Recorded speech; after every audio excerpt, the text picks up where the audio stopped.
ont été présentées par un détachement du Magal de Touba sous l'énoncement de l'eau, officier PC. Et devant mon général.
Chaque matin, on fait un peu plus. Il y a déjà la table major au ministère de l'Intérieur. Et chaque fois qu'il y a une opération importante, c'est au ministère de l'Intérieur. On peut savoir la situation exacte des zones d'intervention de Touba 2013, de janvier 2013. Enfin, pas le même nombre de mais le nombre de victimes. Ça, c'est l'ensemble des victimes que vous n'aviez pas comptabilisé avant. Ouais, avant, mais avant, après, c'est 4 blessés qu'on a eu 4. La situation du nombre de déployés. Non, il faut compter des 6 aspirants. Il y a 84 sous-officiers et 3. Ça, c'est pour le dispositif Touba et environ. Ouais, Touba et environ.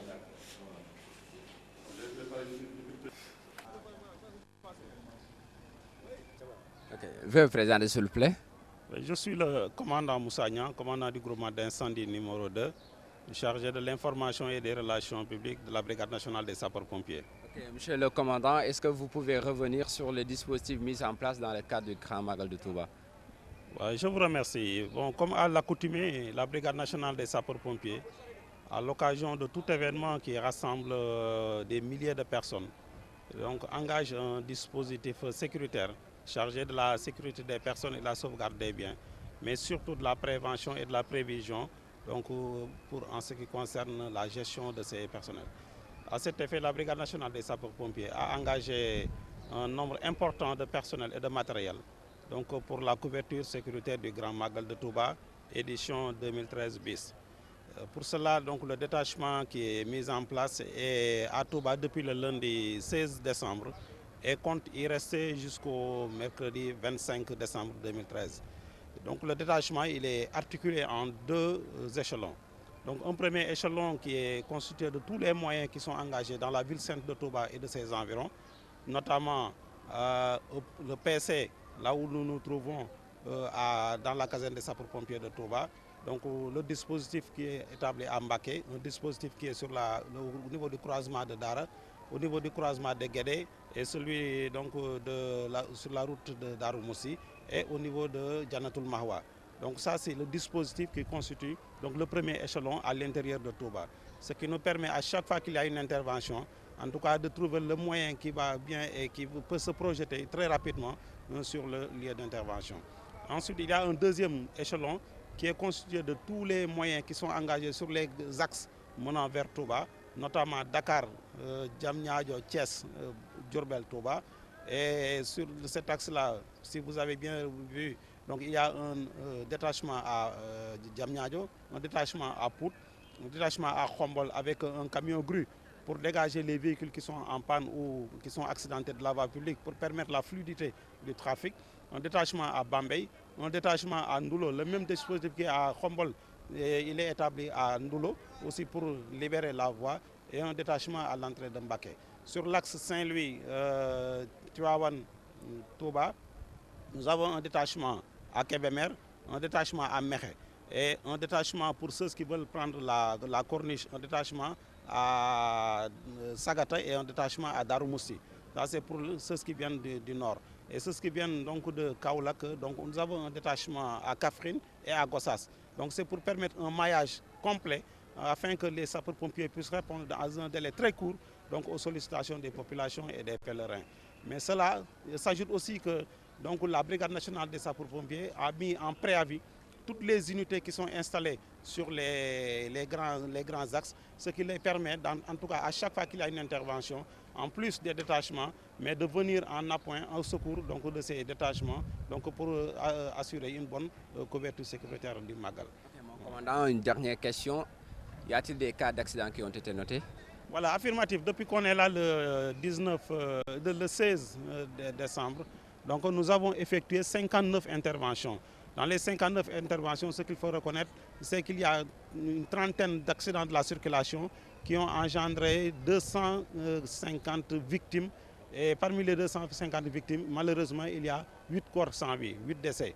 Et les 8 décès, il y a 7 qui sont donc, dus aux accidents de la circulation. Et un décès, donc on peut le dire comme ça, parce que c'est un fœtus qu'on a découvert au niveau de la grande mosquée, derrière la bibliothèque Khadim Rassoul, donc hier matin à 07h18. Donc, mais toutes ces victimes ont été assistées, traitées et évacuées au niveau des centres sanitaires. Comme vous le savez, à chaque fois qu'il y a une ambulance qui sort, nous avons 6 médecins qui nous viennent de l'école militaire de santé, en plus de notre médecin-chef. Donc, et à chaque fois, il y a un médecin dans une ambulance pour mieux gérer la victime sur place, bien la traiter et la conditionner avant de l'évacuer au niveau des structures sanitaires. Voilà un peu le bilan. En plus de ces accidents de la circulation, il y a 2 incendies à Touba qu'on a pu éteindre. Ce qu'il faut reconnaître sur ces accidents, c'est malheureusement donc des accidents qui ont avec une implication des cars de transport en commun Ndiaga Ndiaye. On a eu depuis le début 5 renversements de cars de transport en commun Ndiaga Ndiaye. Et malheureusement qui ont occasionné ces décès, ces 8 décès et ces 7 décès. Et dans les 7 décès aussi, il y en a 2 qui sont des conducteurs de Jakarta qui ont été fauchés par des véhicules et qui ont laissé leur vie. Et comparativement à l'édition précédente, est-ce qu'on peut dire que cette édition-là a vraiment connu une baisse drastique dans le cadre des accidents? Oui, affirmatif. Comparativement à l'édition de l'année dernière, du début de l'année 2013, au mois de janvier, on trouve qu'au mois de janvier, on était pratiquement à 200 interventions, mais le même nombre de morts, 8 morts au mois de janvier à J-1. Et cette année-ci aussi, à J-1, on a 8 morts. Mais la seule différence, c'est qu'au mois de janvier, nous sommes venus à 3 jours du Magal, et cette année-ci, on est là depuis 1 semaine. Donc voilà la seule différence qu'il y a. Peut-être quelques recommandations. Voilà, donc pour des recommandations, nous voudrons demander encore aux usagers de la circulation, en tout cas de faire preuve de vigilance, de faire preuve de patriotisme, mais surtout d'être encore beaucoup plus prudent sur la circulation. Le respect du code de la route, mais surtout la tolérance. Il est bien vrai que les pèlerins qui vont venir à Touba vont un peu durer sur la voie, mais quand même ça vaut le coup. Ils n'ont qu'à faire doucement, être tolérants, laisser ceux qui sont devant passer et ne pas effectuer de dépassements dangereux. Donc c'est les dépassements dangereux la plupart qui occasionnent des accidents de la circulation. Ok, mon commandant, beaucoup doon tënk rek ci kàllaamay Kocc yan matukaay ngeen jël ngir vraiment couvrir Magal Touba édition 2013. waaw jërëjëf xam nga brigade nationale des sapeurs-pompiers saa yu yàlla defee mu am événement yu mel nii nga xamante ni mbooloo mu bari dafay tase ñun dañuy jiitu si mbooloo mi nekk ak ñoom foofu ba keroog ñuy ñibbi ñun ñuy door a dem. loolu moo tax sunu général de brigade Pape Samba Camara mi jiite brigade nationale des sapeurs-pompiers daf ñu yabal fii altine bi nga xamante ni fukki fan ak juróom-benn ci weer wi ñu nekk ba léegi ñu ngi fi te dinañ fi jógee boo weer wi amee ñaar fukki fan ak juróom. ba ñu ñëwee ba léegi nag ñun dañoo jël suñu jumtukaay au lieu ñu bàyyi leen ci biir caserne bi dañ leen a tas nga xamante ni jëye bu am rek ñun danañ mën a fexe ba am ñoo xamante ni ñi gën a jege ñoom ñu dem foofu wallu ñi nga xamante ni ñoo am tolof-tolof. loolu moo ñu waral ñu def suñu moyen ñu xaaj ko ci ñaari pàcc bu njëkk bi mooy jumtukaay yi ñu am yëpp ñu def ko biir Touba ak li ko wër beneen pàcc bi ñu teg ko ci yoon yi nga xamante ni fi la mbooloo mi di jóge ci dëkk yi di ñëw si biir Touba bu dee pàcc bu njëkk bi da ngay gis ni biir Touba am nañu ay jumtukaay yu ñu bàyyi Mbàkke yu ñu bàyyi croisement bi nekk Daara bàyyi croisement Daaru Musti ak croisement Guédé ak Jannatu Mahwa nga xamante ni dinañ wër Touba ci seen périphérique bi ci corniche bi nga xam ne lépp lu am rek bu dee dafa génn corniche bi ñu dem bu dee ci biir la it ñu dugg boo gisee it ci yoon bi nga xamante ni ñoo ñëw boo jógee Ndakaaru bay ñëw si Touba Diamniadio Pout Xombol Bambey Ndulo da ngay gis ni sapeur pompier ñu ngi fi waaye li ci gën a jot a ràññeeku mooy Xombol ak Ndulo dañ fa bàyyi ay ambulance ak camion grue nga xamante ni même bu amee accident ñoom dinañ mën a génne oto yooyu ci kaw tali bi ngir gën a mën a yombal dem beeg dikk bi. bu dee ci yoonu Ndar bi la Mexe am nañ fa ambulance Sagata am nañ fa ambulance Kébémer am nañ fa ambulance ñi nga xamante ni nag dañuy jaar boori Daaru Musti bu ñëwee ba Daaru Musti danañ gis ni am nañ fa ay jumtukaay yu xaw a takku nga xamante ni lépp lu xew foofu danañ ko mën a aar saytu ko ba nga xamante ni bii tolof du bari. bu dee ci yoonu Kaolack bi la bàyyi nañ benn ambulance Kaffrine bàyyi benn ambulance Gossas nga xamante ni yoon yooyu it sapeur pompier yi dinañ mën a wallu ñi ñëw ci yoon bi loolu daal mooy li nga xamante ni sunu kilifa gi digtal nañu ko ñu tëral ko ci màggal gi.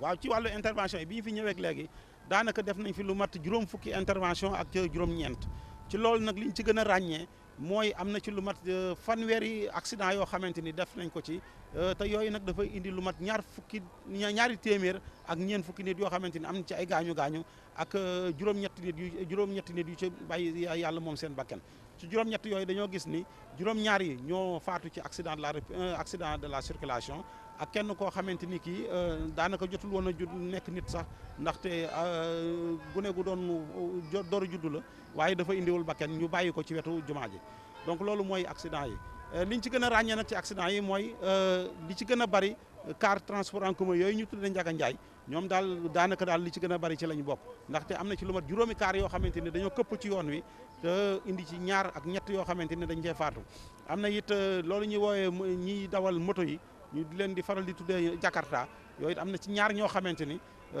oto yi mbëkk nañ leen ñu faatu ci yoon bi loolu daal mooy li nga xamante ni mooy wàllu accident yi ñu gën a nag di ñaaxaat sunu mbokk yi rek ak sunu mbokk taalibe yi ñëw si ñu gën a def ndànk respecté code de la route waaye it ñu gën a xam ni yoon bi dina yeex ndaxte fu ñëpp jëmandoo fa ci même benn waxtu yoon bi dina yeex ñu gën a yaatal xol yi di gën a bàyyi rek ni ku jàll sa morom topp ci sa ginnaaw ñu gën a def loolu def naa dina gën a wàññi accident yi la circulation yi te it ñuy gën a moytu di jéem a doubler ndax oto bi ñëw ci kanam bu oto bu gaaw la ñu gën a moytu dépassement dangereux yi loolu daal ñu ngi koy ñaan sunu mbokk yi te yàlla indi leen ci jàmm ak salaam ci Touba. commandant ñu ngi lay jaajëfal.